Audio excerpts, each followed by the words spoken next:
Mis queridos estudiantes, la semana pasada, no, la clase pasada, ¿no? Aunque incluye, en esas clases se incluye también la semana pasada, estuvimos trabajando con este ejercicio. ¿Se acuerdan de estas palabras en una lengua desconocida? Ustedes las analizaron, las compararon y obtuvieron cuáles eran los morfemas que en esa lengua podíamos detectar, al menos con esas palabras en particular.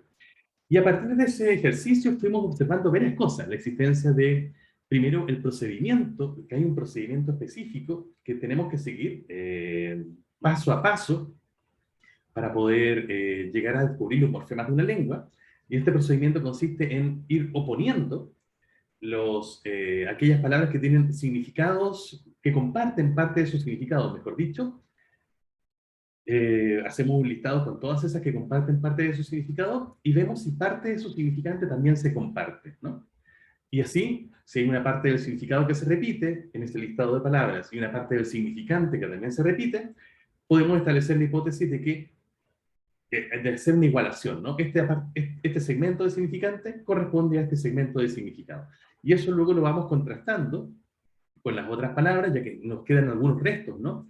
De significante y restos de significado que nos pueden ir ilustrando también sobre, bueno, a qué morfemas corresponden. Ese es el procedimiento entonces que seguimos para encontrar los morfemas en una lengua.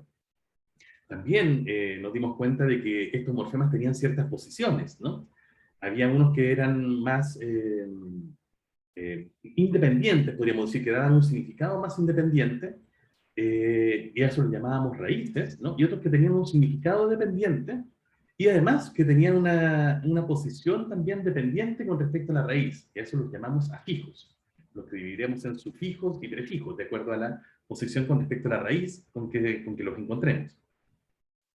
¿Qué más encontramos? Ah, bueno, que también es muy importante que toda división que nosotros establezcamos, todo morfema que nosotros encontremos, pueda estar atestiguada con este procedimiento de oposición, ¿no? Porque a veces no podemos caer en la tentación de dividir un morfema, o, perdón, de dividir un signo en morfemas más pequeños, pero si no tenemos una evidencia de que ese segmento aporte ese significado en otras palabras, independientemente del otro segmento, no tiene mucho sentido proponer un morfema, ¿no? Y ahí aplicábamos la que conocimos la clase anterior como la navaja de Ockham, ¿no? No hacer un análisis más allá de lo que la evidencia nos pueda proporcionar.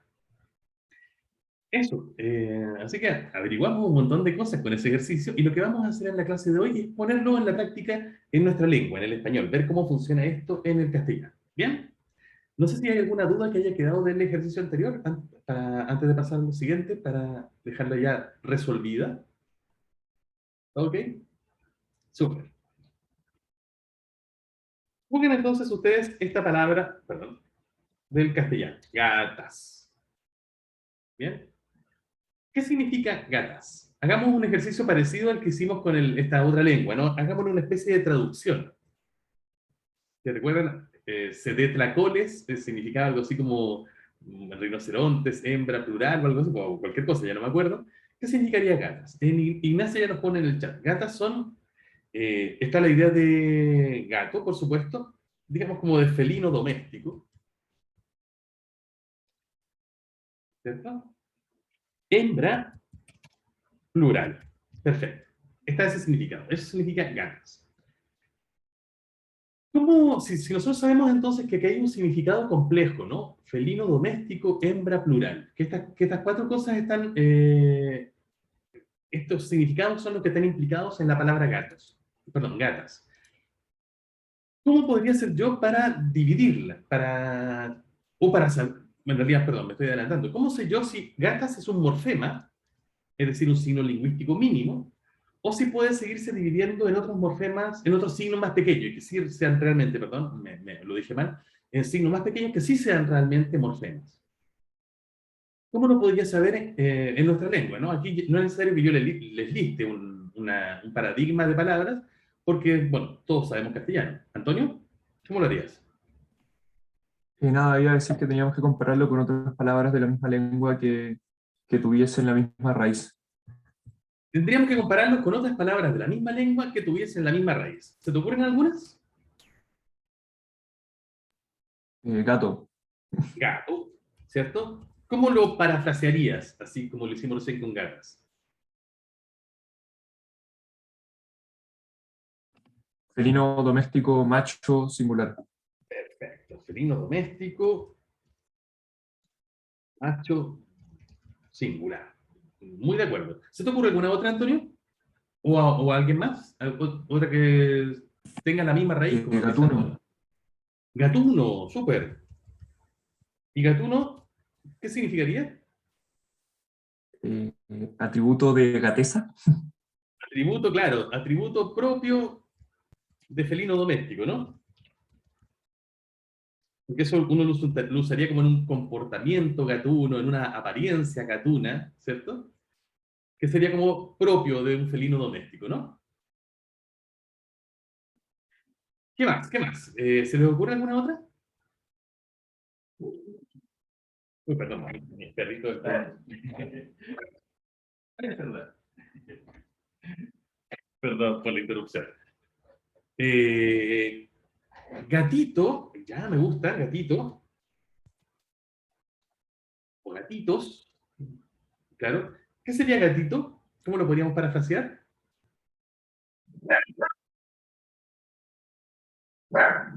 Como felino doméstico pequeño. Felino, doméstico, pequeño. Ya, súper. Muy bien. Y también ponen por el chat gata de una herramienta, claro, pero fíjense que ahí tenemos que tener cuidado con eso, que eso pasa habitualmente en las lenguas, ¿no? Que podemos tener un significante que corresponda a un significado completamente distinto, ¿no? Como en este caso la herramienta que sirve para levantar un auto, por ejemplo, cuando tenemos que cambiar una rueda. En efecto, eso también se le llama gata. Eso lo vamos a tener que descartar por ser un caso más bien de semejanza fónica nada más, y no ser realmente un caso de el mismo signo. Acá tenemos que centrarnos, y esto de hecho es muy importante, en signos lingüísticos que sean el mismo, ¿no? Es decir, que corresponda a una unidad de significado y significante. Si varía el significante, es otra cosa. Si varía el significado, también es otra cosa, aunque pueda ser parecido. Esos son los casos que llamamos típicamente de homonimia, ¿no? Son fenómenos en que un significante puede corresponder a más de un significado. Eh, y ya, pues yo creo que tenemos bastante, ¿no? Porque también Ignacio nos proponía engatusar, que yo creo que tiene algo, porque a ver, ¿cómo lo definirías engatusar, Ignacia? Perdona, acabo de tragarme el desayuno. Engatusar es como hacer como hacen las sirenas, no sé cómo se dice, como atraer a alguien haciendo cosas, pero no directamente. Claro, es un poco parecido. Igual yo creo que tiene que ver con los gatos, en el sentido de que los gatos son muy así, porque los gatos no son un animal muy directo. Entonces, si quieren comida, se pasean entre las piernas o cosas así, no como los perros que llegan y ladran o te piden comida. Claro. Mira, eso está re interesante. De hecho, es posible que tengas razón, pero vamos a tratar de no usar esas palabras donde, a pesar de que el significado pueda estar, está tan opaco, ¿cierto? Que no nos aparece directamente. ¿Qué quiero decir? Es posible, en efecto, que engatusar tenga gato en su raíz, como tú lo estabas explicando, ¿no? Que en efecto sea algo así como comportarse como un gato, y que luego eso haya derivado con el tiempo a simplemente seducir con el intento de engañar o algo por el estilo, ¿no? Pero actualmente, lo más probable es que la mayor parte de los hablantes del español que entienden qué significa engatusar, no lo relacionan transparentemente al menos con la palabra gato, ¿no? Y por lo tanto no sería fácil detectar el signo ahí.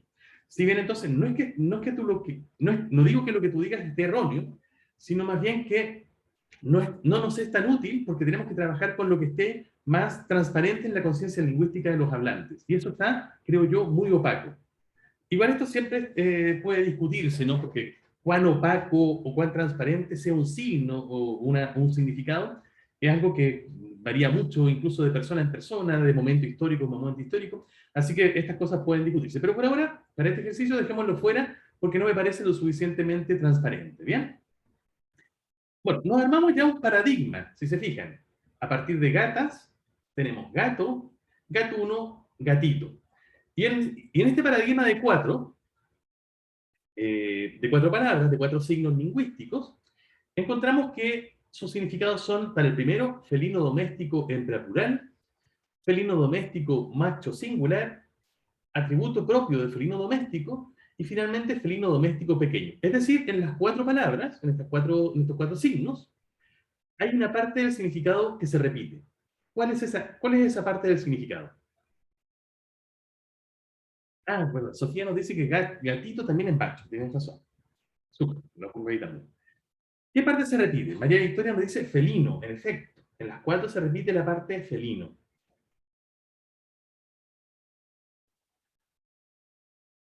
Aquí está felino, aquí está felino, aquí está felino, y aquí está felino. Y también se repite doméstico, ¿no? Podríamos incluso decir que en todas las partes en que hay felino, en realidad es felino doméstico. Felino doméstico, felino doméstico, felino doméstico. Sí, las 4 se repiten.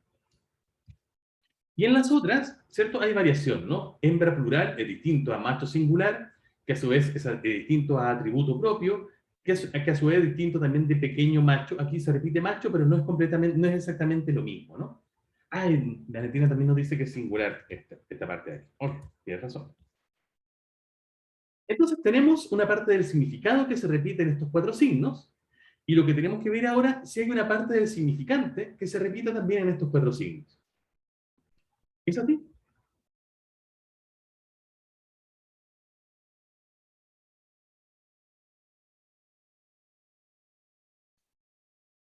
¿Sí? ¿Se repite también parte del significante en estos 4 signos?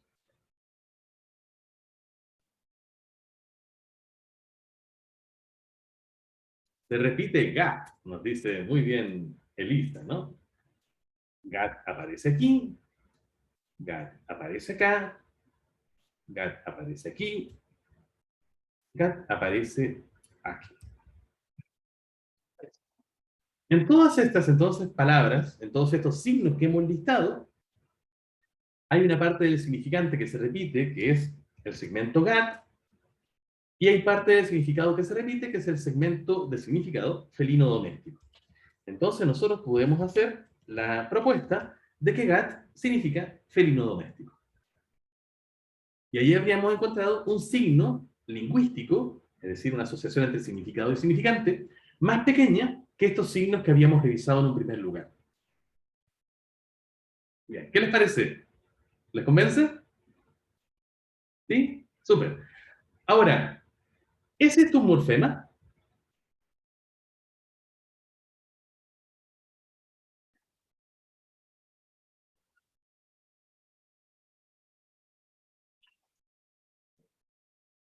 Tendríamos que comprobarlo, nos dice Ignacia. Muy bien. Me gusta su actitud científica ante la vida. Recordemos, ¿cuál es la definición de morfema?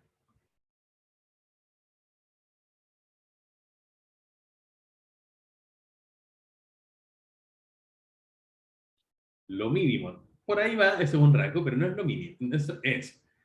Antonio nos dice la unidad mínima con significado. Sí, pero falta un piquintún.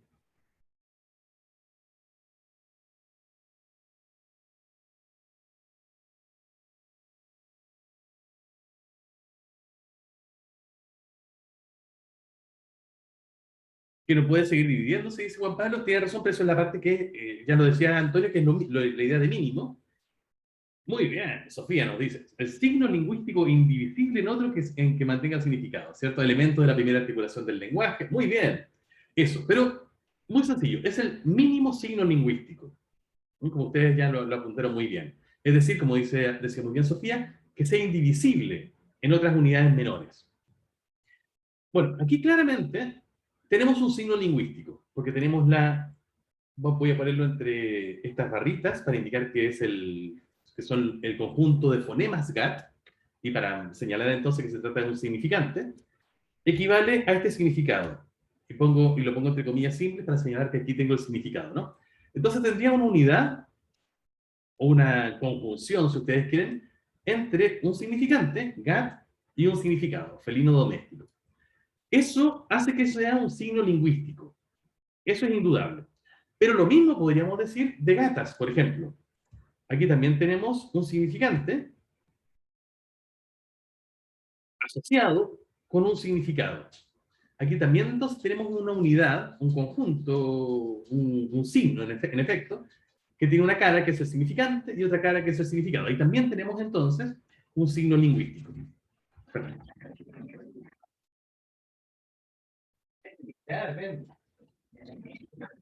Perdón, aquí perdí.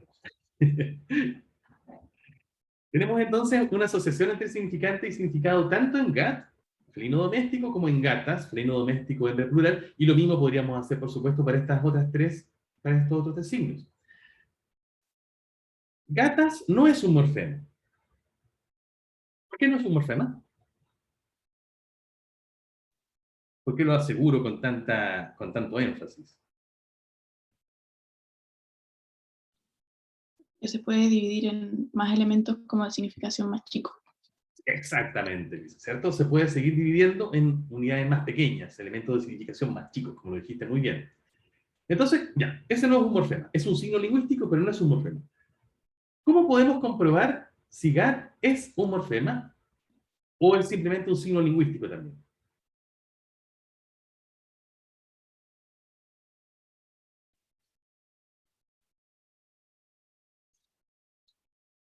Como nos dice muy bien Sofía, habría que intentar dividirlo. Fíjense que en felino doméstico tenemos lo que podríamos llamar un significado complejo. De hecho, uno puede pensar en la idea de felino doméstico como compuesto de muchas partes de significado, ¿no? O incluso uno puede pensar en la figura de un gato, ¿cierto? En la imagen del animal de esta especie, y decir, bueno, no es un significado simple, tiene muchas cosas. Por ejemplo, uno podría decir, bueno, tenemos la idea de animal, mamífero. ¿Qué más podríamos decir de un gato? ¿Qué otras partes podríamos usar para describir la idea radical, ¿no? De gat, de que están gatos, gatas, gatuno? Cuadrúpedo,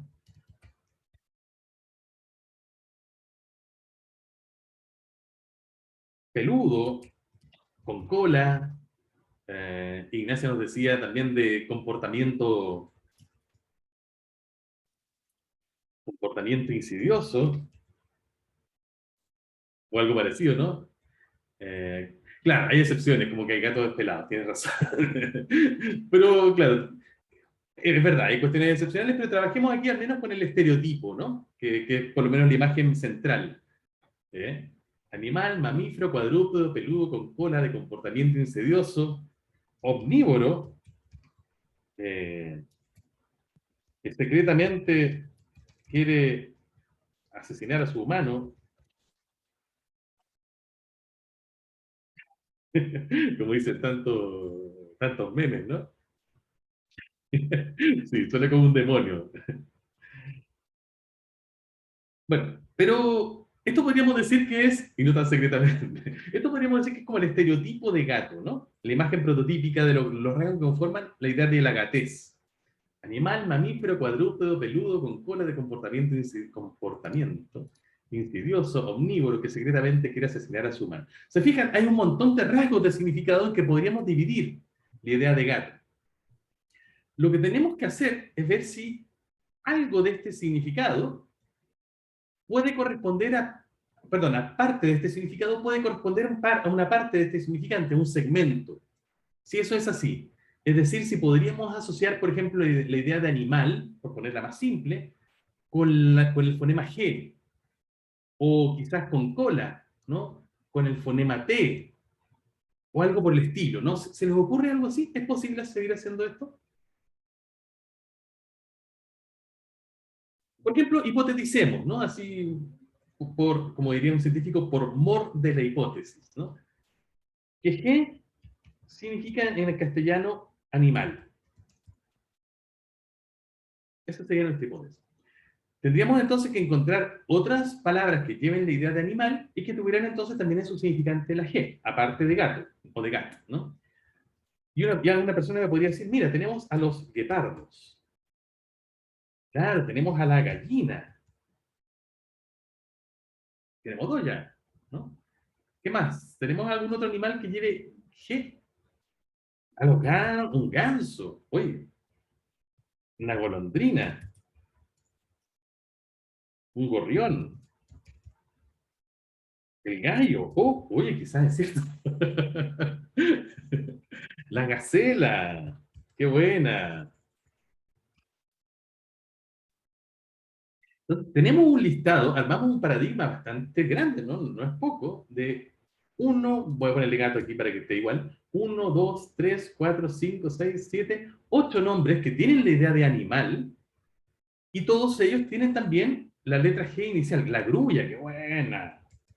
Se pasaron, oye, qué zoólogos que son, se pasaron, me gustó. 10 nombres de animales entonces que no solamente tienen la letra G, el fonema G, sino que además comienzan con G, igual todas que gato. Así que uno podría, de hecho, establecer que esta hipótesis de que G implica la idea de animal no parece ser tan descabellada, ¿no? Pero Ignacio nos plantea un problema al tiro, ¿no? Esa es la especialidad de Ignacio, plantea los problemas enseguida. El problema, dice, son los que no están. A ver, ¿qué animales, qué nombres de animales tenemos? O más bien, ¿qué signos tenemos que representen a un animal y que no tengan la letra G? A ver, perro,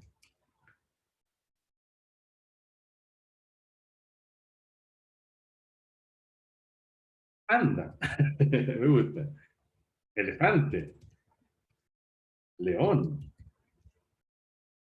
En realidad casi cualquiera en el que uno pueda pensar, ¿no? Ornitorrinco, como perro, burro. ¿Eso es una alusión al profesor? Cocodrilo, serpiente, eh, pantera, caballo, eh, tortuga. Ya, dejémoslo ahí, ¿no? Pero la verdad es que uno puede pensar, de hecho, mucho más fácilmente en palabras que, en signos, en realidad, que tengan el significado de animal, todo esto tiene el significado de animal claramente, pero que no tengan la G. Oh, bueno, tortuga tiene G, ¿eh? Bueno, saquémosla,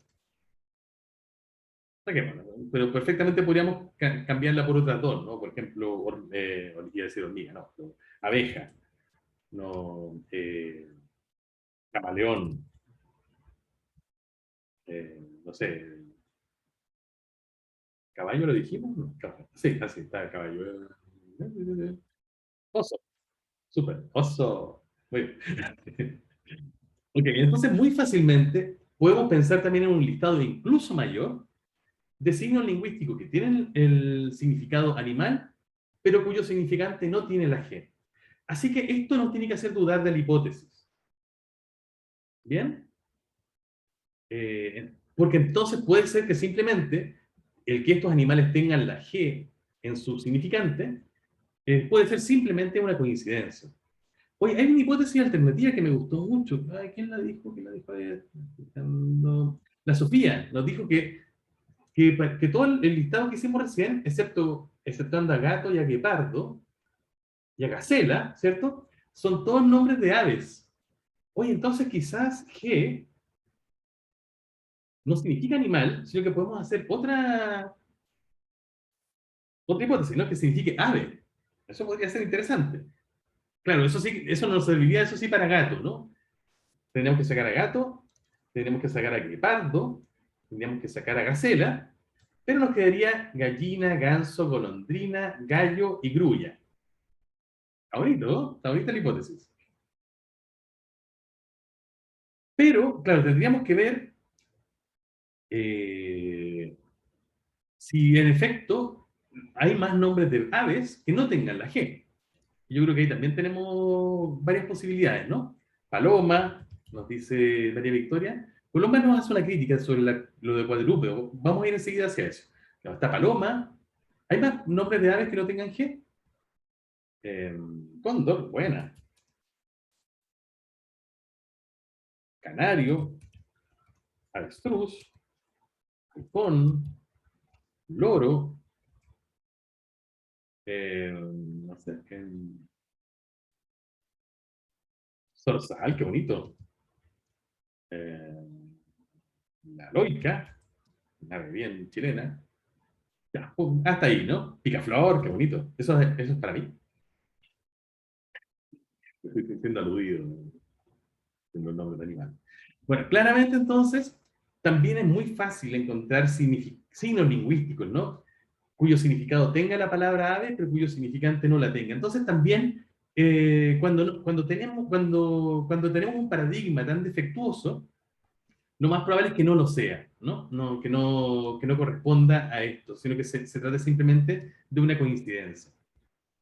Porque si fuera cierto que G significa animal, o ave, bueno, jugamos animal para que de nuevo podamos incluir al gato y a la gacela. Eso nos dejaría además, bueno, supongan que damos esto por cierto. Sabemos que tiene problemas, pero supongo que damos esto por cierto.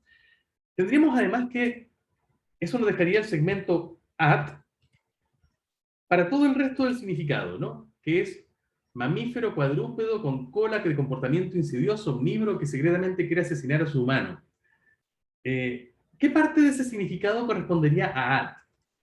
¿Mamífero quizás? ¿Cuadrúpedo? ¿Con cola? No sé, supongan que decimos ya, at significa con cola. Tendríamos entonces que buscar otras palabras, otros signos lingüísticos que tengan el significado con cola y que lo expresen con el significante at. ¿Existen esas en castellano? ¿Te fijan lo que acabo de hacer?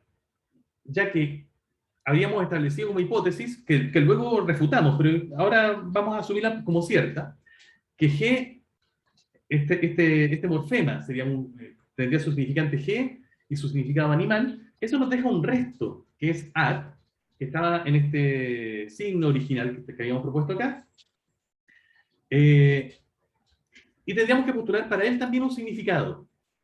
Y postulamos aquí, por ejemplo, el significado con cola. Podríamos haber postulado algún otro. Está pesado hoy día.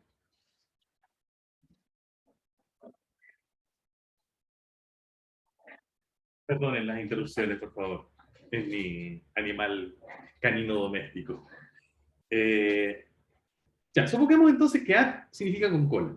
Para comprobar esta hipótesis, lo que tenemos que hacer es lo mismo que hemos venido haciendo. Buscar otros signos que tengan el significado con cola y que tengan significante at. ¿Existen en castellano? A mí por lo menos no me suenan, ¿no? Quizás uno podría decir ratón, porque también tienen cola, ¿no? O rata, también. Pero esos también son animales, ¿no? Y sin embargo no tienen G. Tendrían que haber sido gatón y gata, para que fueran animales con cola y fuera compatible con nuestra hipótesis, pero eso claramente ya no funciona. Pero claro, uno puede decir ya, ratón, rata. ¿Se le ocurre alguna otra cosa que tenga significado con cola y tenga at?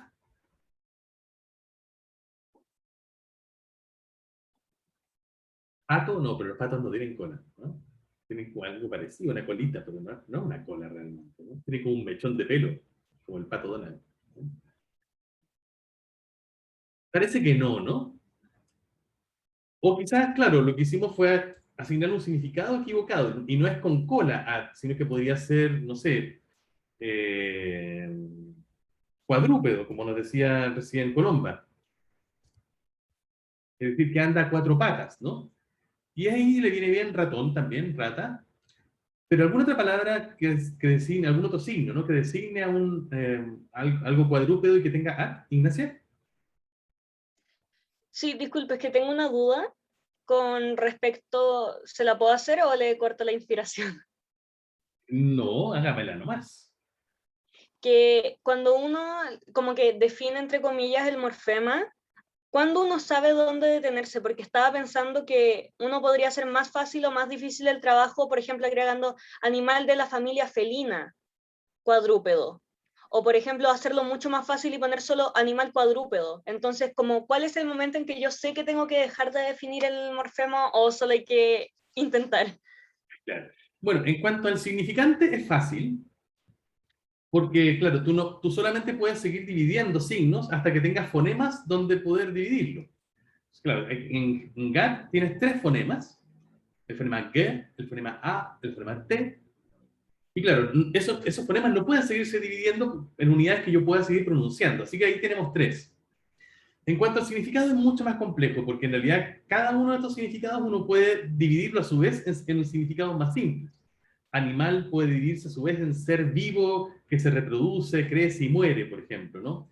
Mamífero puede dividirse también, en realidad todos esos pueden seguirse dividiendo. Y ese es el problema del significado. La verdad es que ahí no hay mucho donde uno pueda parar en cuanto a la parte del significado. Pero sí, cuando uno estudia los morfemas, uno tiene que parar realmente cuando ya no encuentras esta asociación entre un significante y un significado. Y eso es lo que estamos tratando de probar ahora, justamente. Claro. Yo sé que en este momento son un poquito confusos, Ignacia, pero vamos a seguirlo tratando de aclarar justamente con estos ejercicios, ¿no? Victoria nos decía que pato refuta de nuevo. Ah, claro, que el pato tiene at y no es cuadrúpedo, porque anda en dos patas, ¿cierto? Es un bípedo, como decía Platón, un bípedo, ¿no? Ya que definía al ser humano como el bípedo implume, ¿no? Claro. Sofía nos dice, claro, que no es tan relevante el significado si es que ya dimos cuenta de que es un morfema. Claro. La verdad es que el significado uno siempre puede seguirlo dividiendo, hacer los significados más complejos, pero lo importante es si podemos asociar ese significado con significantes específicos, partes de ese significado con significantes específicos. Eso es lo que vamos a tratar de probar. Claro, como dice Ignacio muy bien, es relevante el momento de comparar. Bueno, entonces lo que nos hemos estado dando cuenta es que este GAT, a pesar de que tiene un significado muy complejo, y que podríamos hacer más complejo todavía, como ustedes decían muy bien, yo no lo puedo seguir dividiendo en unidades que sean morfemas, que sean unidades que tengan significante y significado. Tratamos de hacerlo con la G, tratamos de hacerlo con el AT, y parece que no nos funciona, ¿no? Entonces, si bien, perdón, si bien es claro que yo puedo dividir GAT, mejor, lo digo mejor, es claro que yo puedo dividir el significante GAT en elementos componentes, que serían el fonema G, el fonema A, perdón, y el fonema T, y también es claro que este significado, que corresponde a GAT, yo lo puedo dividir en significados más pequeños, ¿no? Que son animal, mamífero y por supuesto todo el resto. Eso puede hacerse. Lo que yo no puedo hacer es postular una asociación entre estas unidades de significante más pequeñas y estas unidades de significado más pequeñas. ¿Se fijan? Puedo seguirlos dividiendo de manera independiente, pero no puedo encontrar signos, asociaciones entre esos que sean más chicos que GAT.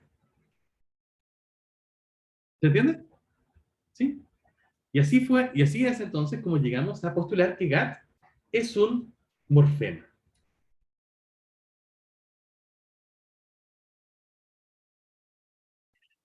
Ese.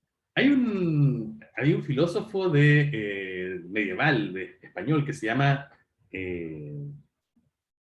Ramón, es catalán en realidad, Ramón Llull, creo que es con dos L al final, pero después lo pueden buscar, traducido al español como Raimundo Lulio,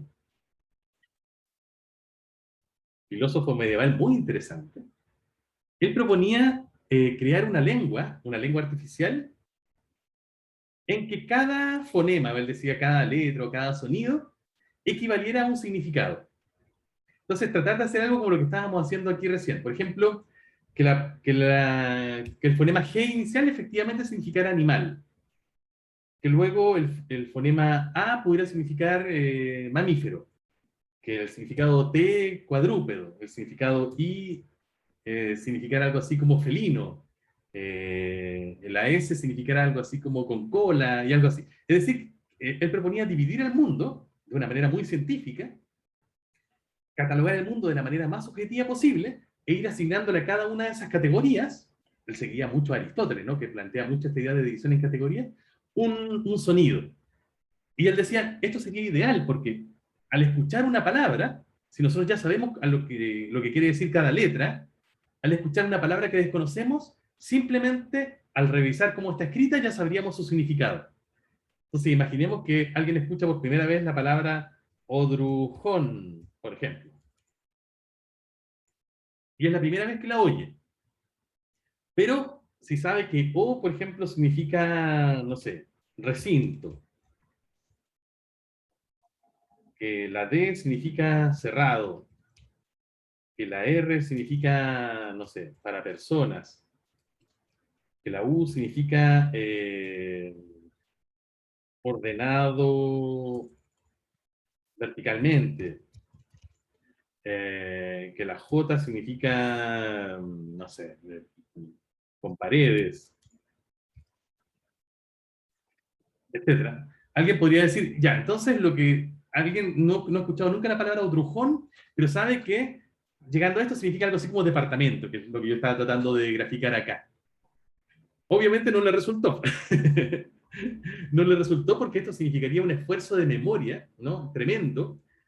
No tanto de memoria, perdón, sino como más bien de capacidad cognitiva, de tener que estar continuamente analizando cada uno de los fonemas que decimos para llegar a los significados, ¿no? Pero él trataba de hacer algo como lo que estábamos tratando de proponer recién. Esto está muy bonito, está escrito de manera muy bonita en un libro que les recomiendo mucho, porque además es muy entretenido, que se llama En búsqueda de la lengua perfecta, de Humberto Eco. Te lo recomiendo grandemente, que es un libro muy entretenido además. Ahí describe justamente este sistema analítico de Ramón Llull. Hoy Constanza nos dice que hay una escritura tailandesa que funciona así.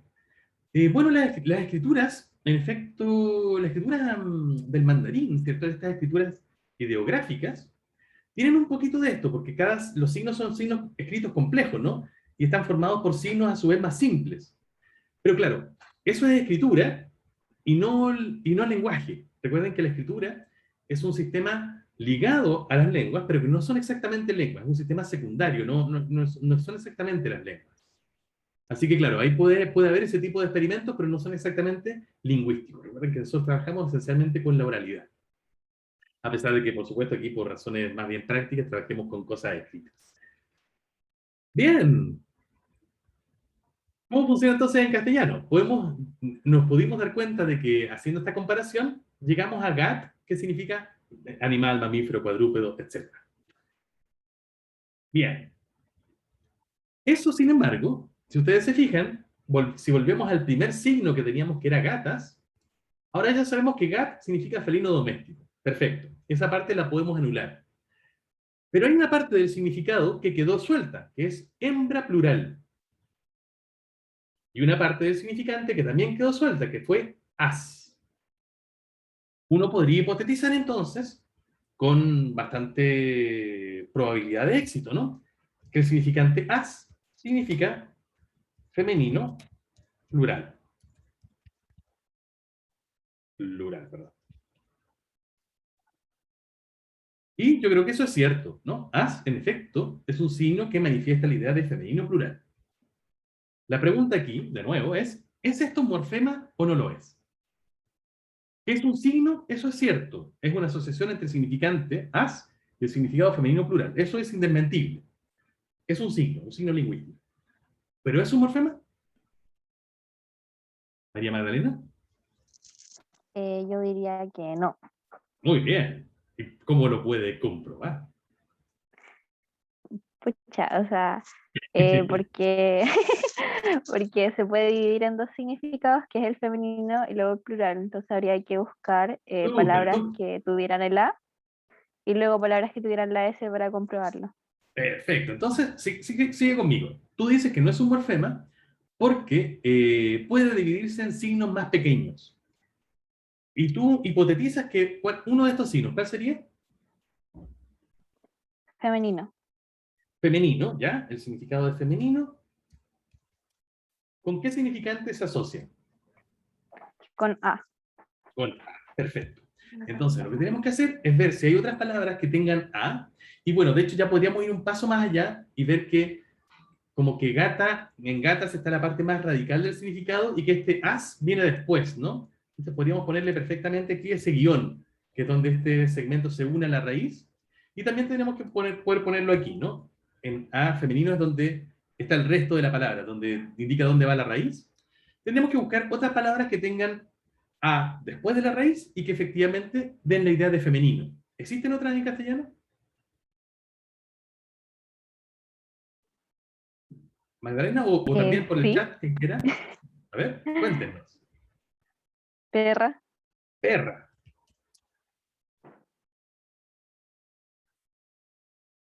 ¿Solo perra? No nos funcionaría mucho Ay, entonces. es que Pata, muy bien. Pata como la pata Daisy. ¿Conocen a la pata Daisy, no? ¿O es de mi época nomás? Ya. La novia del pato Donald. Perra, pata, reina. ¿Sí? ¿No hay otra niña, palabra que tenga la idea de femenino? Perdón, Magdalena. niña, Niña.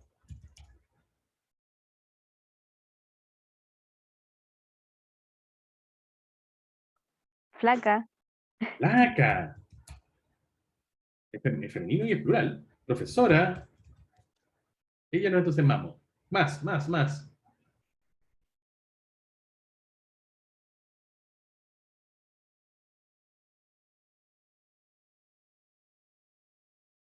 Presidenta. ¿Me gusta? Alumna. Amiga. Senadora. Ahí tenemos un montón, ¿cierto? Perra, pata, reina, niña, flaca, profesora, presidenta, alumna, amiga, senadora. Y de hecho, muchas de estas, uno puede hacer justamente el ejercicio de sacar la A final. Perra, pat. Rein, tiene un poquito de dudas, porque si sacamos la A, nos queda rein, más que rey. Yo creo que está bien, pero saquémosla solamente para no complejizar ahora el ejercicio. Nin, flac, profesor, presidente, alumno, amigo, senador.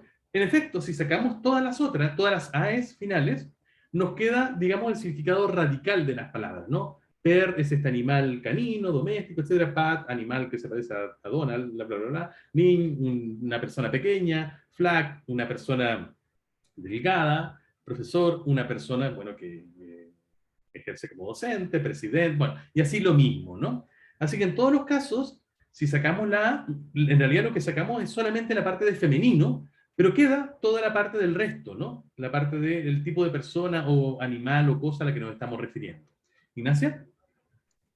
Sí, esta pregunta yo creo que va a ser muy terrible y si le da un infarto, bueno, su problema, pero es que, ya, perdóneme por la pregunta, en verdad, es que es muy tonta, pero no entiendo por qué en este caso sí podemos dejarlo divididos los morfemas en fonemas, siendo que en GAT al tiro fue como, o sea, no fue al tiro descartado porque hicimos las pruebas, pero usted después dijo como que es independiente la definición de los fonemas al final, que como no sé por qué en este caso sería Sí, diferente. entiendo la pregunta. Tú me estás preguntando porque te parece que en algún momento afirmé que un solo fonema no podía ser un morfema. Claro.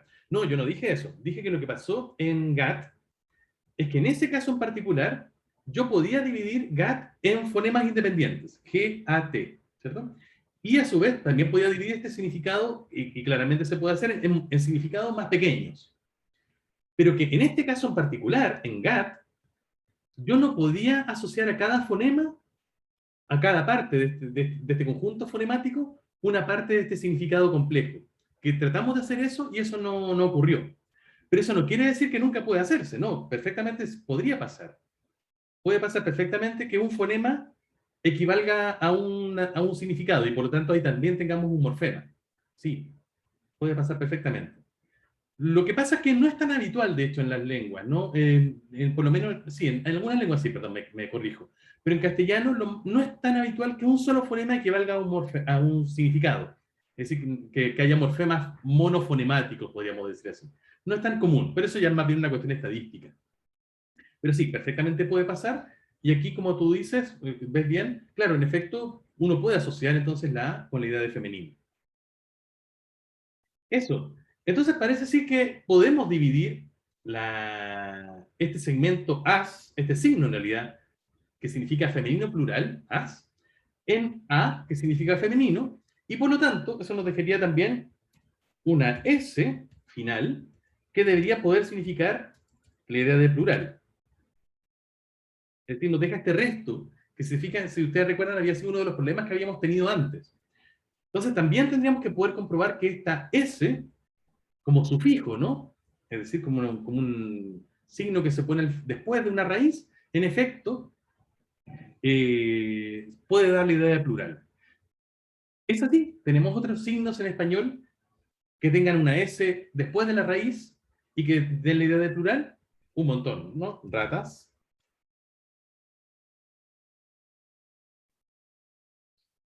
Y un montón, ¿no? Camas, lápices con acento, no sé, perros, cuadernos, nubes, qué bonitos los ejemplos, amigas, anticuarios, tropas, qué bonitos ejemplos, ya, un montón. Pero claramente es muy evidente que en castellano, en efecto, este significante S al final le añade la idea de plural a las palabras, ¿no? Así que súper. En efecto, aquí sí podemos ver que es el segmento as, el signo, mejor dicho, as, que equivale a femenino plural, es un signo lingüístico, muy bien, pero no es un morfema, porque puede dividirse en signos más pequeños. A, femenino, y S, plural. Y luego, claro, A y S, no, esos signos, ¿no? No pueden dividirse en signos más pequeños porque por el lado del significante ya no pueden seguirse dividiendo. Así que ahí no hay mucho más que hacer.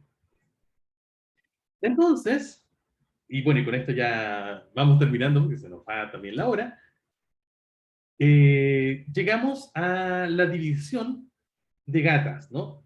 Podemos decir que gat da este significado radical, es la raíz. Luego tenemos, y esa raíz significa animal, mamífero, cuadrúpedo, etcétera, etcétera. Tenemos luego el morfema a, que no es una raíz, sino que es un sufijo. Y luego el morfema S, que también es un sufijo, y este A da el significado de femenino, y S el de plural. Y aquí tendríamos la división en morfemas de esta palabra gatas. ¿Bien? ¿Qué les pareció? Súper. Vamos a dejarlo aquí por el momento. Vamos a continuar con esto, por supuesto, en nuestra próxima clase, ahora complejizándolo un poquito más. Para ver entonces cómo lo hacemos para encontrar los morfemas en todas las otras unidades del castellano. Impresionante para hacer solo 3 morfemas. Sí, esto por supuesto lo vamos a hacer de manera un poco más resumida en la próxima, pero era importante ver todos los detalles en este primer ejemplo de nuestra lengua, ¿no? Tal como lo hicimos en el otro caso de la otra lengua. Chicos, los dejo entonces, un abrazo súper fuerte, cuídense mucho, nos vemos el viernes. Chao. Chao, profe. Chao, Que profe. esté bien. Gracias. Chao, profe. Muchas gracias.